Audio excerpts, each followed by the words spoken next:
We're here at the Mecca Basketball, the Madison Square Garden. The Knicks are getting ready to take on the Miami Heat, but we're talking to Stephen A. Smith. You all know him. You know what it is. Stephen, great to see you. I know you got a little trouble with the voice. Quickly got to ask you about, not to go straight into politics, but your thoughts about Chicago and what's going on with Quan McDonald. Well, I just think it's devastating. When you consider the fact that you got 16 bullets pumped in you inside of 15 seconds. You're defenseless. You're on the ground and you're still getting shot. And then this happened over a year ago, and it literally takes 400 days for the guy to be indicted on charges of first-degree murder. It takes race relations back significantly, because every single time you try to leap forward and take a step forward and just say these are better times and these are not the times that they used to be and stuff like that, something happens to remind you that we still have such a long way to go. And so my heart goes out to his family. I don't care what anybody says about him or whatever. Black Lives Matter. And I hate, I was one of those guys that said it should be Black Lives Matter too, just to specify things of that nature.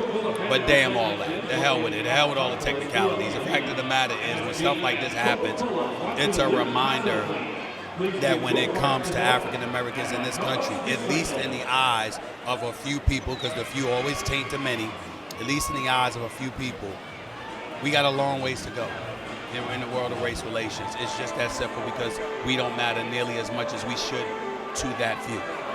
We always appreciate your voice on all of these subjects. I'm going to switch back to sports quickly and just say, I know you were talking about the MVP race with Tom Brady and Cam Newton, and I know you had still a few reservations about the numbers for Cam, but do you think his rushing ability and his ability within the red zone kind of offsets a little bit of what Brady's doing just through the air? No, it doesn't. It's like, listen, as black people, as African Americans, of course we're rooting for our own. I'll never apologize for that. When Larry Holmes fought Jerry Cooney in the 80s, damn it, I was rooting for Larry Holmes, okay? I'm not anti-anything, but I am pro-black. I love my people, and I'm not going to apologize for rooting for us. The flip side to it is that regardless of what or whom you're rooting for, you must be fair at every turn. And Tom Brady and what he has been doing this year, combined with the adversity and the acrimony he had to deal with the entire offseason with Deflategate and everything else, there is no question that his numbers are better, his record is just the same, and without him, what would the New England Patriots be? Danny Amendola's down now, so is Aaron Dobson. A week earlier was Julian Edelman. Dion Lewis was a couple of weeks before that. The list goes on, and no matter what, this guy still produces at a very elite level.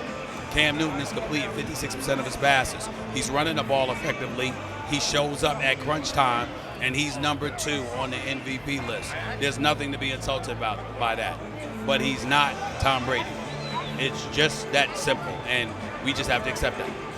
We'll live with that for now. I'm just going to ask you quickly, how are you feeling about this next season? It's getting better. They're showing some chemistry. They're showing some ability. How are you feeling about the Knicks? I'm pleasantly shocked. I didn't anticipate it. I didn't expect it. But it has happened. I thought that the Knicks would stink yet again. They're not. I have to offer the Knicks an apology. I can't believe how good they've looked in terms of how hard they played. Phil Jackson deserves a lot of credit. I was obviously critical of him. He did the right thing in picking Porzingis. I'd still would like him to go out and get a marquee free agent, because that's why you're paid the big bucks as an executive. But in the end, the Knicks are going this way. And I think that that's a testament to Phil. It's a testament to Derek Fisher.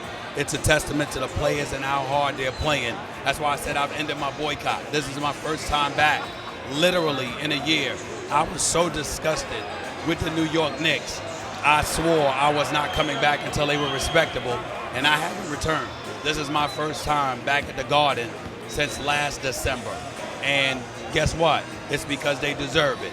So just like I was critical of them, I'm going to be supportive of them. But it's not from a repertorial perspective. I am a lifelong, diehard Knicks fan. And when they lose, I hurt. It hits me hard. And I don't like anybody. I don't like Carmelo. I don't like Jonathan Sopranos. I don't like James Dolan. I don't like Isaiah, and he ain't even with the Knicks anymore. I don't like Phil. I don't like anybody when the Knicks are losing, because I have that much attitude, okay? Because it's emotional for me. So when they win, and I'm not Spike Lee, I blame even Spike Lee because I told Spike Lee to his face, it's his unwavering support that allows the Knicks to be so perpetually ineffective because he supports them no matter what. He needed to be like me and say, to hell with it, I'm not coming back until you guys look respectable. You don't have to win, but look respectable. They're doing that now, and I'm back. I never stopped rooting for them. I never stopped loving them.